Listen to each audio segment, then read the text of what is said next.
So James, I went in and revitalized a church. You went in and revitalized a church. So we really don't think church planting is important, right? I mean, it's just everybody sees to revitalize church is actually, the important thing for everybody to understand is you actually have a background in church planting long before you went to actually revitalize a church. So help us understand why it's important to plant churches and just start there.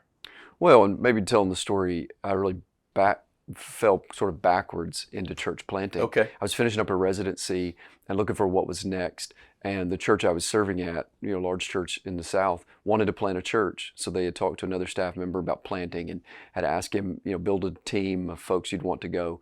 So I was asked to join a church planting team. And the idea behind that church plant was very different than a lot of other church plants in that they were committed to funding it for several years and wanted to see not only build a staff team but then fund it and see it be successful from the very beginning. In a numeric sense. And so we started differently maybe than the guy who has a vision for this area and goes and tries to build a core team and sort of the Lone Ranger idea. But I didn't have a vision for church planting with the desire and goal, graduate seminary and want to plant a church. It was more, I was serving in ministry and the opportunity presented itself. But I would say through that, became convinced that church planting not only is necessary in our obedience to what's laid out in the New Testament, it follows the pattern that we see, for example, in Acts, but it also is the strategy for reaching lost people. The best strategy, the best way to reduce the lostness of an area is to plant a new church. And it's not that established churches can't be evangelistic. It is that there are fewer barriers for unbelievers when they walk into a new church. Was that the reason you guys went and planted that particular church, or was there a different reason? Well, the reason was somebody had donated property in that area and needed to be used. And so their idea was, we're going to use this property and we'll plant a church on it. So it was a good motive, but it was driven by this other thing, this other means, this other aspect. So it was the right heart, but it wasn't like we had a vision for the lost people of this community and went there.